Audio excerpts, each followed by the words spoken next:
ছোটবেলা থেকেই আমরা প্রায় সকলেই নানান ধরনের রূপকথার গল্প শুনে এসেছি। সেটা লালকমল নীলকমলই হোক, ঠাকুমার ঝুলিই হোক, কিংবা বিক্রম বেতাল, কিংবা ৩২ সিংহাসনের গল্প। আমি ভাবলাম ছোটবেলার স্মৃতিটাকে আরেকটু তরতাজা করা যাক। তাই এই সপ্তাহে আমি আপনাদের জন্য নিয়ে এসেছি ৩২ সিংহাসনের গল্প। ৩২ সিংহাসনের গল্প ভালো করে বুঝতে গেলে আমাদের প্রথমে জানতে হবে ভর্তৃহরি বৈরাগ্যের কথা।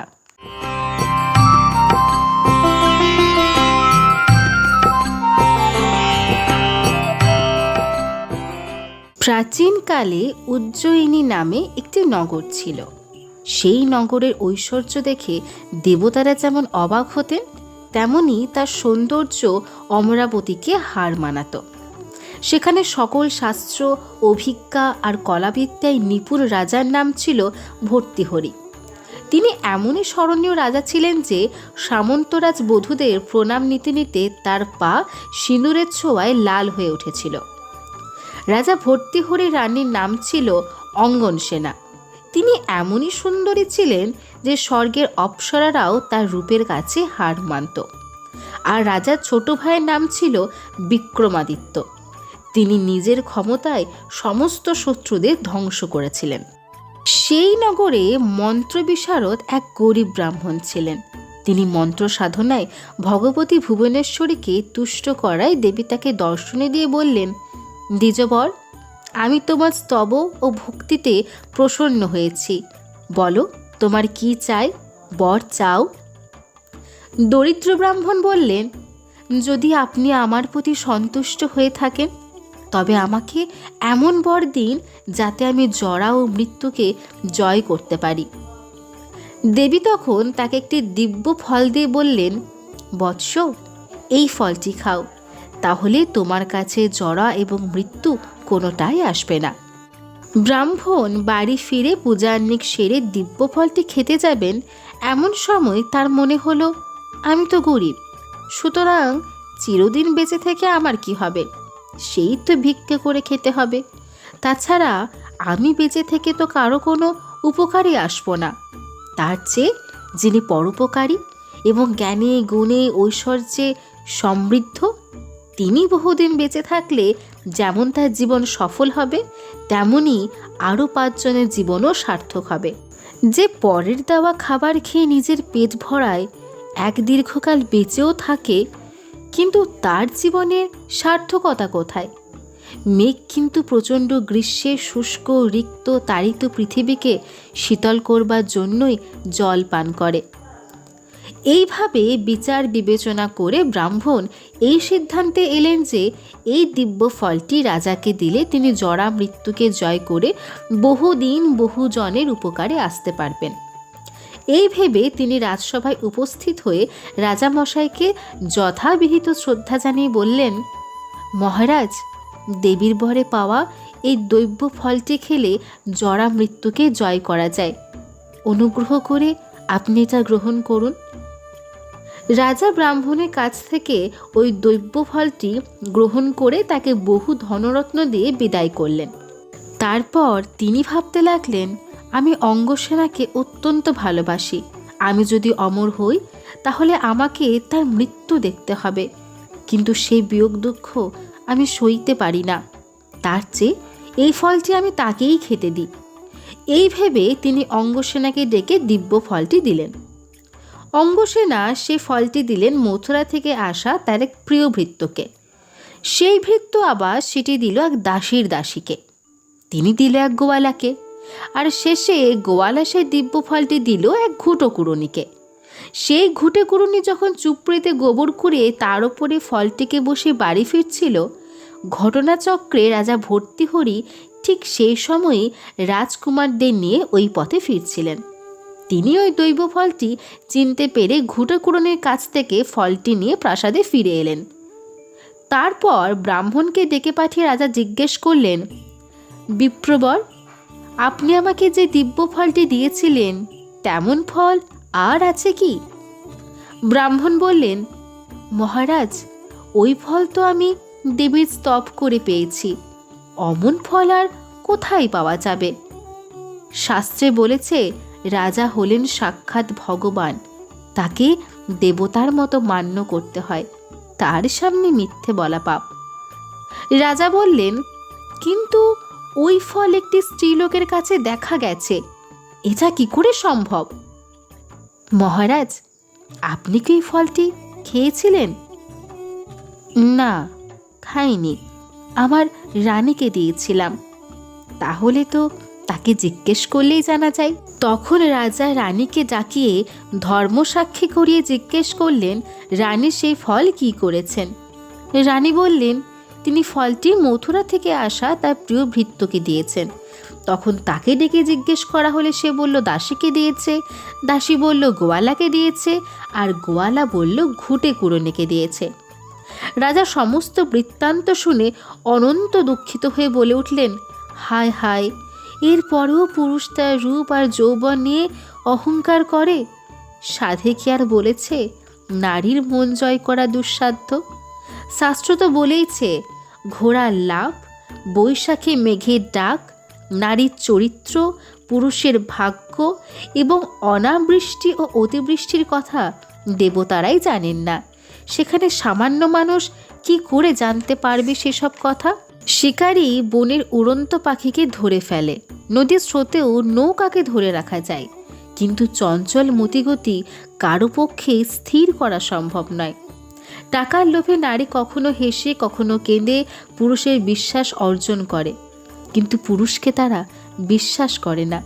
তাই যারা সৎ বংশে জন্মেছেন, সৎ স্বভাব যাদের, তারা নারীকে শ্মশানের ফুলের মতোই বর্জন করবেন।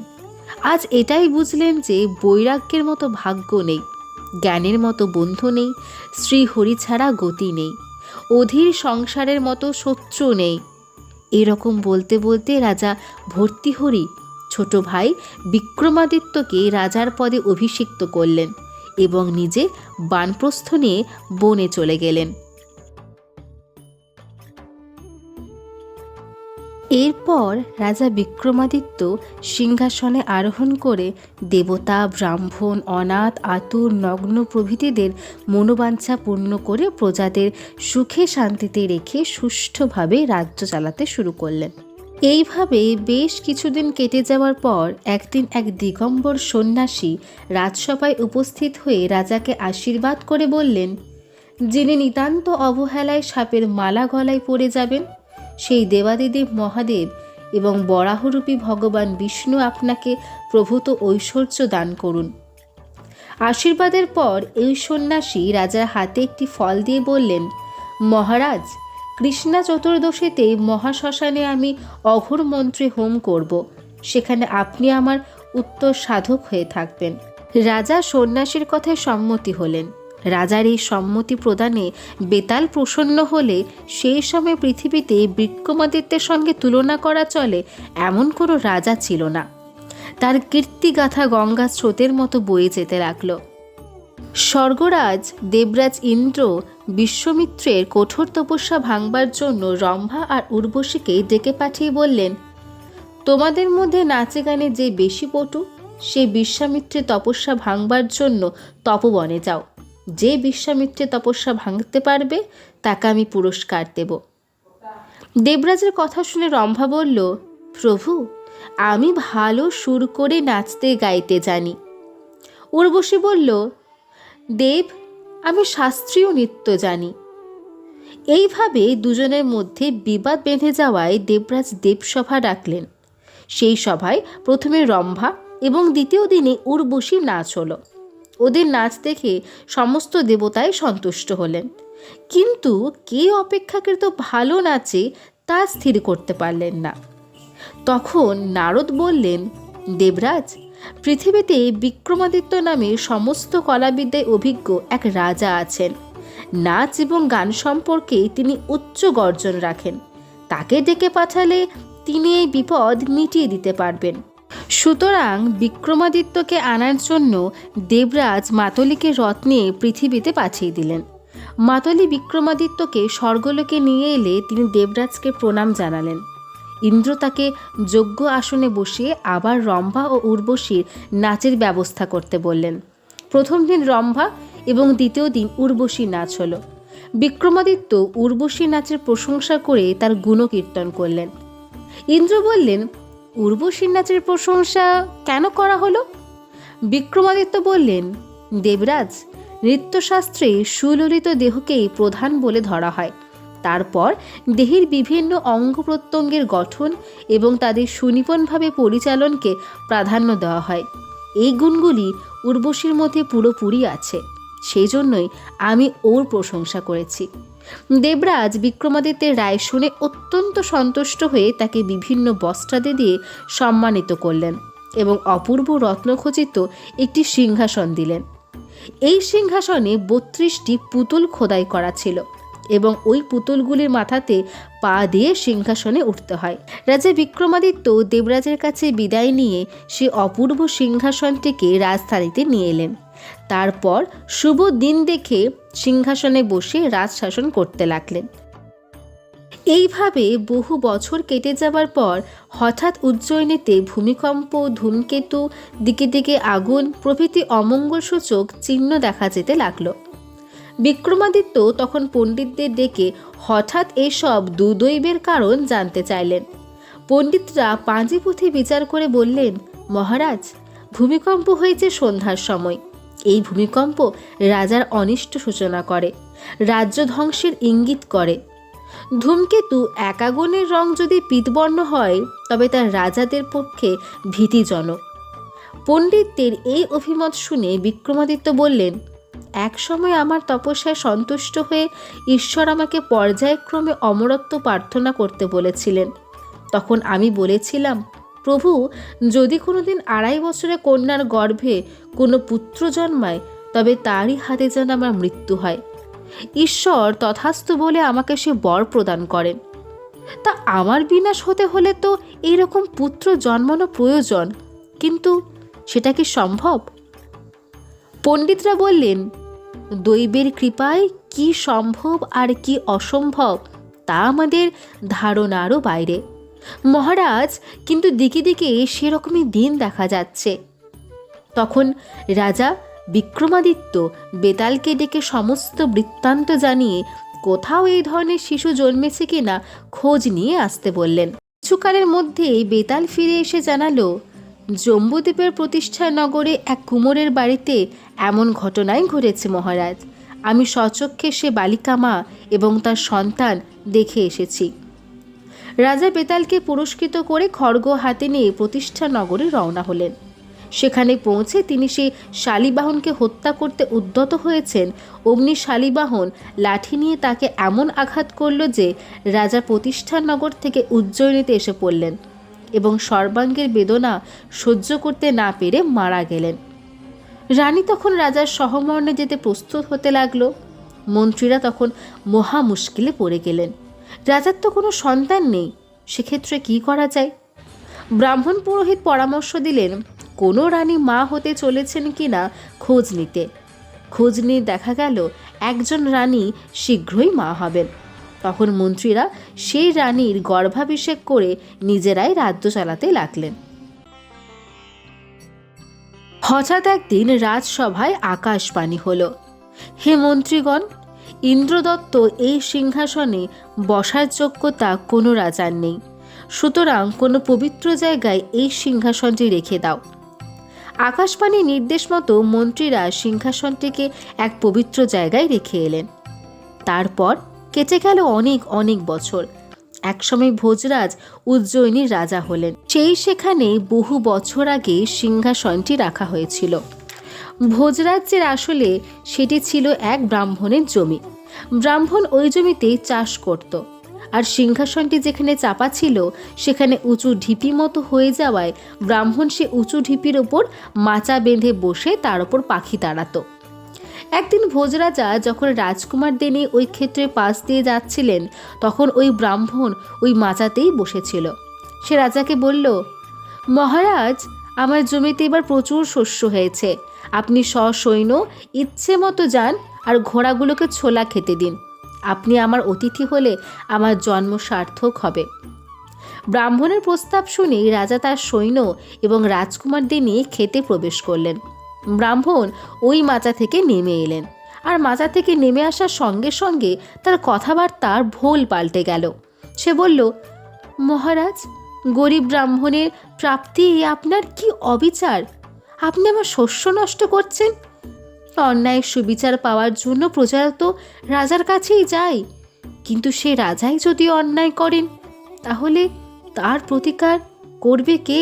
কথাই বলে, রাজা যদি প্রজাপীড়ন এবং পণ্ডিতেরা পাপ করেন তাহলে তাদের আর কে বাধা দিতে পারে?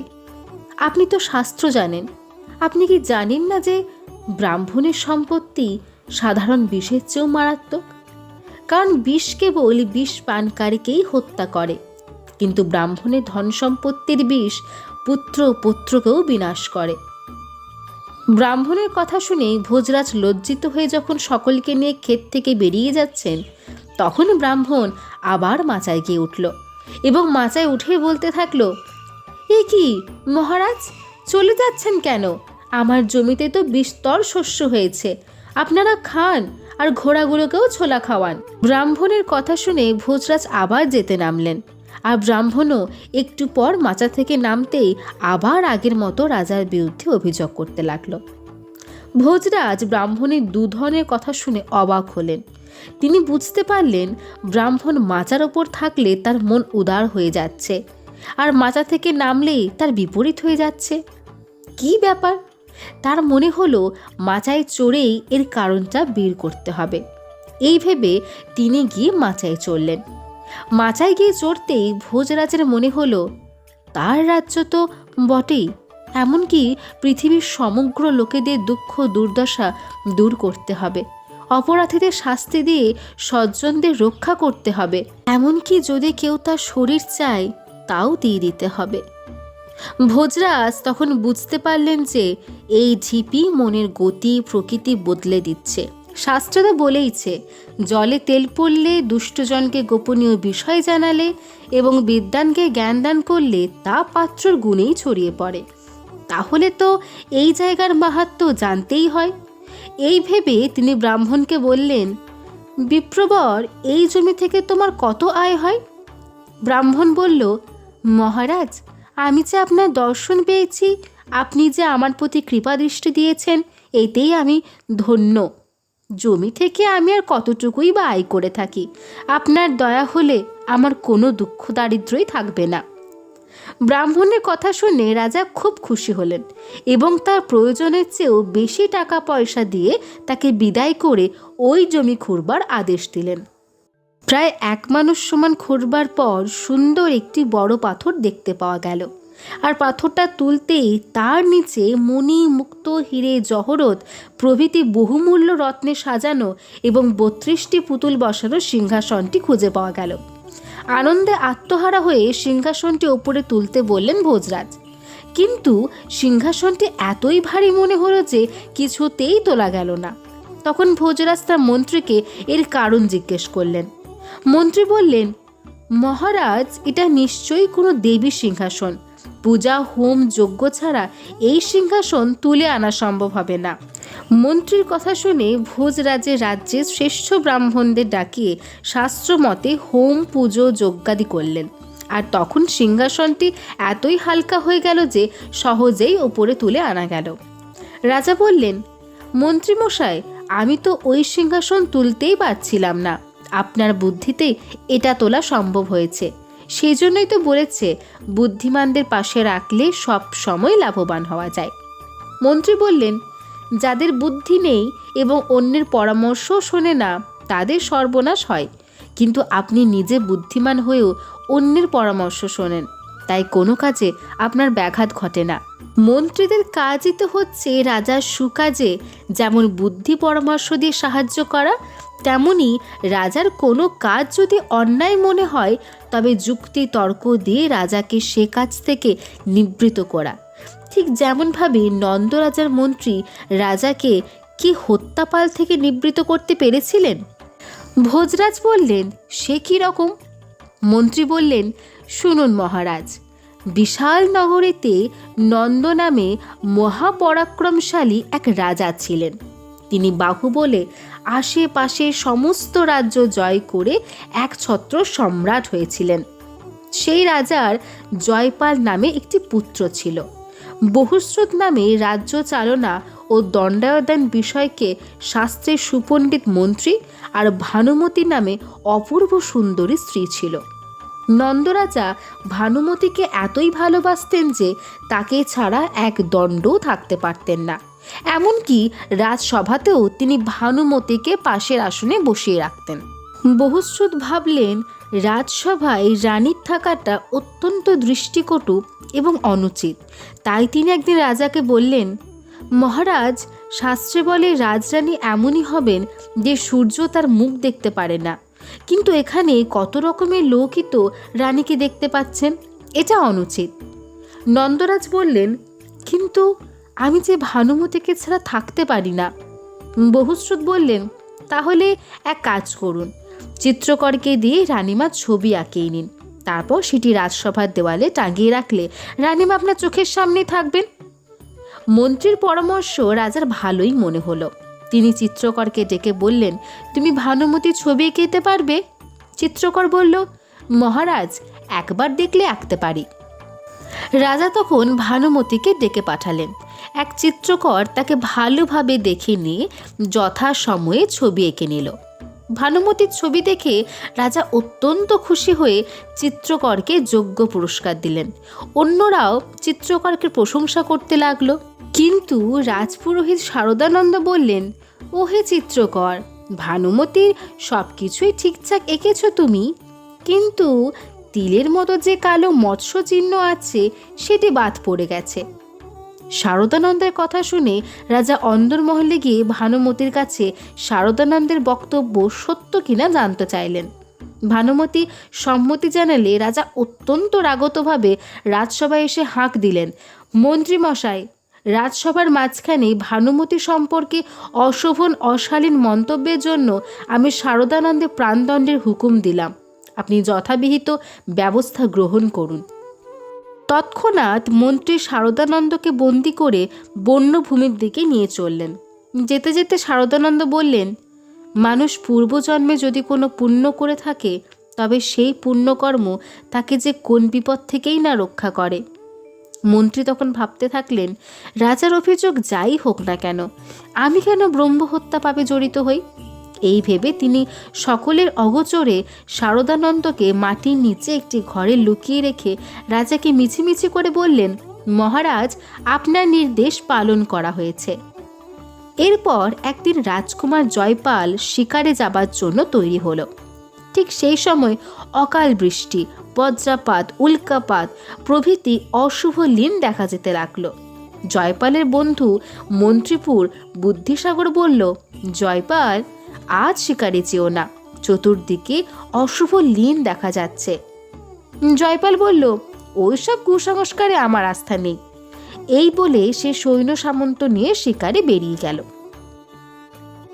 বনে গিয়ে জয়পাল বেশ কয়েকটি হিংস্র জন্তু শিকার করার পর একটি কৃষ্ণকায় হরিণীকে তাড়া করে গভীর জঙ্গলে প্রবেশ করল। তারপর কিছু দূর যেতেই ওই হরিণটিকে আর দেখতে পেল না। এমনকি যতদূর দৃষ্টি চলে সে তার সঙ্গী সাথীদেরও আর দেখতে পেল না।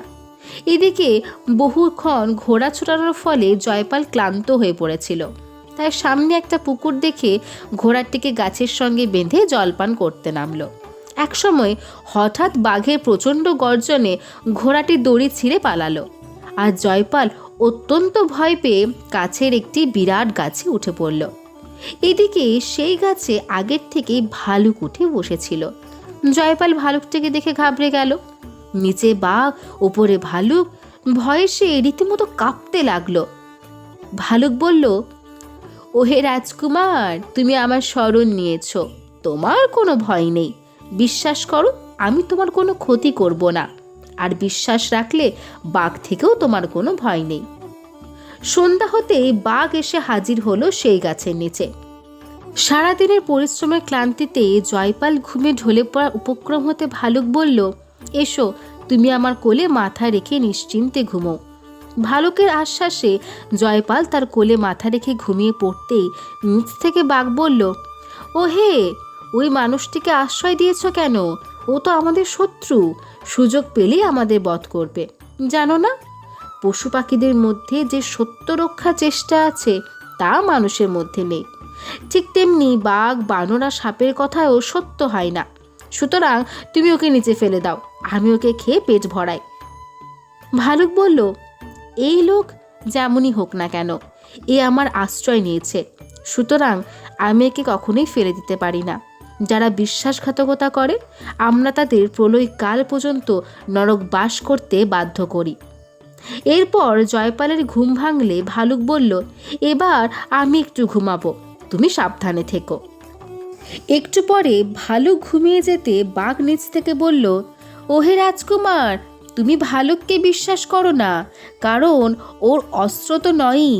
জানো তো শাস্ত্রে আছে, তীক্ষ্ণ লঘুযুক্ত প্রাণী, নদী, শিংওয়ালা প্রাণী এবং অস্ত্রধারীদের বিশ্বাস করতে নেই। তাছাড়া ওই ভালুককে দেখে চঞ্চল চিত্ত মনে হচ্ছে। যারা মনে মনে কষ্ট এবং তুষ্ট হয় তাদের বিশ্বাসস্থানে আস্থা রাখতে চাই ভালুকটা। আমার কাছ থেকে তোমাকে বাঁচিয়ে নিজেই খেতে চায়, সুতরাং তুমি ওকে ফেলে দাও, আমি ওকে খেয়ে চলে যাই, আর তুমিও তোমার বাড়ি চলে যাও। বাঘের কথা শুনে যেই না জয়পাল ভালুককে ঠেলে দিয়েছে, অমনি ভালুক পড়তে পড়তে নিচের একটা ডাল ধরে ঝুলে পড়ে নিজেকে বাঁচালো। তারপর জয়পালকে বলল, পাপিষ্ঠ, পূর্বজন্মের কর্মফল থেকে কে বাঁচাবে তোকে? সে ফল তোকে ভোগ করতেই হবে। যা, তুই পিশাচ হয়ে শশমীরা বলতে বলতে সারা বনে ঘুরে বেড়া। এরপর সকাল হতে বাঘ এবং ভাল্লুক নিজের নিজের গুহায় চলে গেল, আর জয়পাল পিশাচ হয়ে শশমীরা বলতে বলতে বনে ঘুরে বেড়াতে লাগলো। এদিকে জয়পালের ঘোড়া রাজপ্রাসাদে ফিরে যেতে সবাই বুঝতে পারল যে রাজকুমারের নিশ্চয়ই কোনো বিপদ ঘটেছে। তার উপর রাজকুমারের শিকারে বেরোনোর পূর্বে যেসব অমঙ্গল চিহ্ন দেখা গিয়েছিল সেসব রাজাকে জানাতে সত্যিই যে রাজকুমারের বিপদ ঘটেছে এ বিষয়ে আর সন্দেহ রইল না।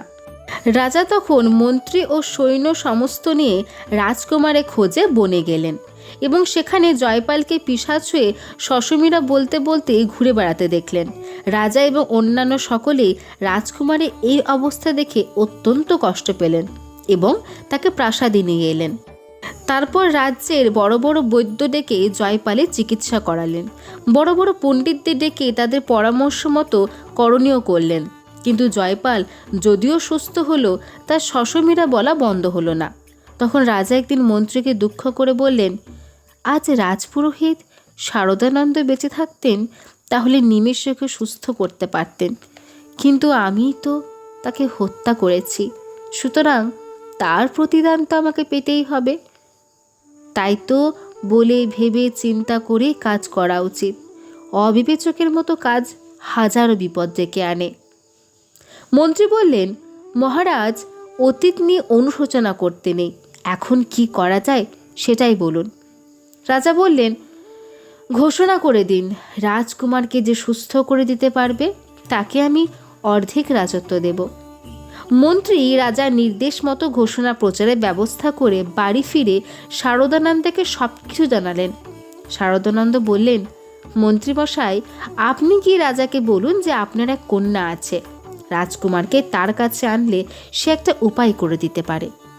মন্ত্রী রাজার কাছে গিয়ে তেমন কথা জানাতে রাজা রাজকুমার এবং তার পরিষদদের নিয়ে মন্ত্রীর বাড়ি এলেন। একটি পর্দার সামনে রাজকুমারকে বসানো হলো। সে তখনও শশমীরা বলে চলেছে। পর্দার পেছন থেকে শারদানন্দ শ্লোক আওড়াতে শুরু করলেন, যার অর্থ, সত্যনিষ্ঠ এবং বিশ্বস্ত যারা তাদের প্রতারণার কৃতিত্ব কি? সে কোলে শুয়ে ঘুমাচ্ছে, তাকে হত্যা করার মধ্যে পৌরুষ কোথায়? এই শ্লোক শুনে রাজকুমার শশমীরা ছেড়ে দিয়ে সেমিরা সেমিরা বলতে লাগলেন। তখন শারদানন্দ দ্বিতীয় শ্লোক আওড়ালেন, যার অর্থ, সেতুবন্ধ রামেশ্বর এবং গঙ্গাসাগর সঙ্গমে স্নান করলে স্ত্রী হত্যার পাপ থেকেও মুক্তি পাওয়া যায়, কিন্তু মিত্র হত্যাকারীর কোথাও মুক্তি নেই। এই শ্লোক শুনে রাজকুমার সেমিরা সে বাদ দিয়ে মিয়া মিয়া বলে চিৎকার করতে থাকলেন। এরপর শারদানন্দ তৃতীয় শ্লোক আওড়ালেন, যার অর্থ, মিত্রের হত্যাকারী, উপকারীর অপকারী এবং বিশ্বাসভঙ্গকারী এরা প্রলয় কাল পর্যন্ত নরকে বাস করে। রাজকুমার তখন মীরার মি বাদ দিয়ে কেবল রা রা বলে চিৎকার করতে থাকলেন। তখন শারদানন্দ সে শ্লোকটি আওড়ালেন, যার অর্থ, রাজন, আপনি যদি পুত্রের মঙ্গল কামনা করেন তাহলে ব্রাহ্মণের দান এবং দেবতাদের আরাধনা করুন। এই শ্লোকটি শুনে রাজকুমার সম্পূর্ণ সুস্থ হয়ে উঠল এবং বনে গিয়ে ভালুক বিষয়ে যা ঘটেছিল তার সম্পূর্ণ বর্ণনা করল। এই ঘটনা শুনে রাজা মন্ত্রীকন্যাকে অর্থাৎ শারদানন্দকে বললেন, তুমি তো লোকালয়ে বাস করো, কখনো বনে যাওনি, তাহলে তুমি বাঘ আর ভালুকের ভাষা জানলে কি করে? পর্দার পেছন থেকে শারদানন্দ বললেন, মহারাজ, ওই দেবতাদের অনুগ্রহে আমার জিভের আগায় সরস্বতী অবস্থান করেন, তাই আমি সব জানতে পারি। আর এই ভেবেই ভানুমতির তিলের মতো মৎস্যচিহ্নের কথাও জানতে পেরেছিলাম। এই কথা শুনে রাজা পর্দা তুলে ধরতে শারদানন্দকে দেখতে পেলেন। তখন রাজা এবং রাজার সঙ্গে যারা এসেছিলেন তারা সকলেই রাজপুরোহিতকে প্রণাম জানালেন এবং মন্ত্রীমশাই রাজপুরোহিত শারদানন্দ সম্বন্ধে যা ঘটেছিল তা রাজাকে বললেন। রাজা মন্ত্রীকে বললেন, তোমার বুদ্ধিতেই আমি ব্রহ্মহত্যার পাপ থেকে বেঁচেছি এবং এই বিপদ থেকেও উদ্ধার পেলাম। সেজন্যই তো বলেছে সব সময় সৎ মানুষের সঙ্গ করা উচিত, তাতে বর্তমান এবং ভবিষ্যতে সমস্ত অমঙ্গলের হাত থেকে নিষ্কৃতি পাওয়া যায়। এইভাবে রাজা মন্ত্রীর ভূয়সী প্রশংসা করে এক বস্ত্রাদি দিয়ে তাকে সম্মানিত করে পরম সুখে রাজ্য চালাতে লাগলেন। ভোজরাজ মন্ত্রী এইভাবেই নন্দরাজা ও তার মন্ত্রীর কাহিনী বলল। পরে বললেন, মহারাজ, যে রাজা মন্ত্রীর পরামর্শ শোনেন এবং তার শিক্ষা ও দীক্ষায় যথার্থই সুখী হন। আশা করি আমাদের এই সপ্তাহের গল্প আপনাদের ভালো লেগেছে। আপনাদের সঙ্গে আবার দেখা হবে পরের সপ্তাহে নতুন একটা গল্পে।